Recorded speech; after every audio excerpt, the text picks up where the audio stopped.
שלום, אני יאנה. Welcome to HebrewPod101.com's Alef-Beit בקלי קלות. The fastest, easiest and most fun way to learn the Hebrew alphabet, the Alef-Beit. In the last lesson we learned to write the most important word in Hebrew, ahava, the word for love. Do you remember the nikud for ahava? If you are not feeling confident about it, review the last lesson before continuing on from here. In this lesson, we will learn one new Hebrew letter and 3 more nikud. Are you ready? So let's start. בואו נתחיל.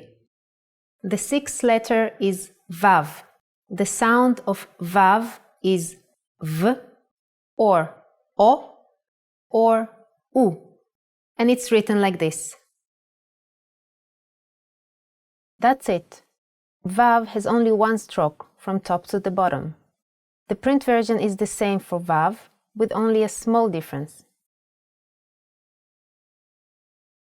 In Hebrew, Vav is not only the name of the character, it's also a word by itself.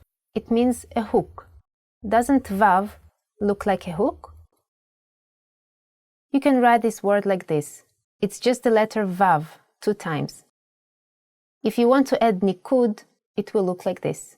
Now we move on to the next nikud symbol, Hirik, with the sound E, like in C. It's just 1 dot under the letter, E.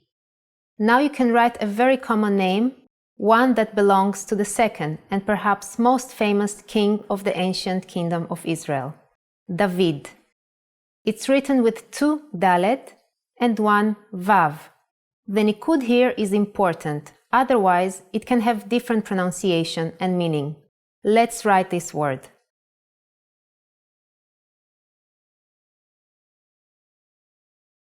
David. And now in print.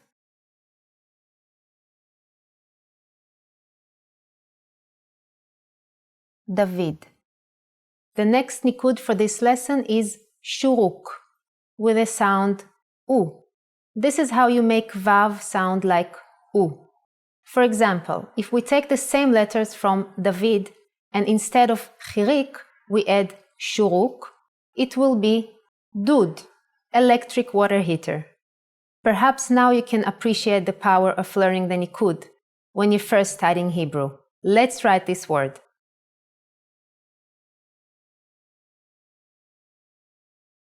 Dud. And now in print.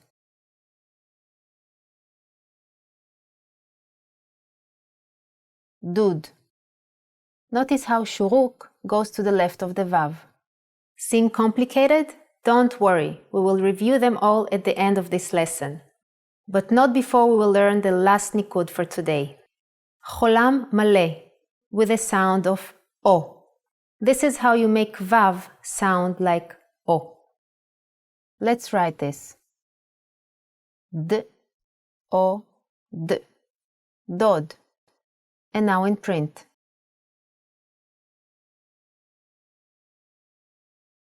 Dod. Notice that cholam maleh appears above the vav. Now, Shuruk and cholam maleh are only written with the letter vav and not with any other letter. Hirik, however, will appear below other letters. Now let's see all the last 3 examples together and make sense of them. First, we had David, Dud, and Dod. Now let's have a short quiz. I'll show you the nikud symbol next to a letter and you have to pronounce its sound. Ready? A, U, I, O, A. Now it's time for Yana's insights. Since you will not see any nikud in modern readings in Israel, you will have to guess by the context of the sentence which pronunciation and meaning it has. It all comes with the experience of studying Hebrew vocabulary. Another tip is when writing the letter Vav, it is important to keep the length of the stroke inside the frame. Otherwise, it becomes a different letter. But that's for later. So in this lesson, we studied the letter Vav and 3 nikud in Hebrew. Hirik, Shuruk, and cholam maleh. In the next lesson, we will learn 2 more Hebrew letters, Zayin and chet. See you then. Bye!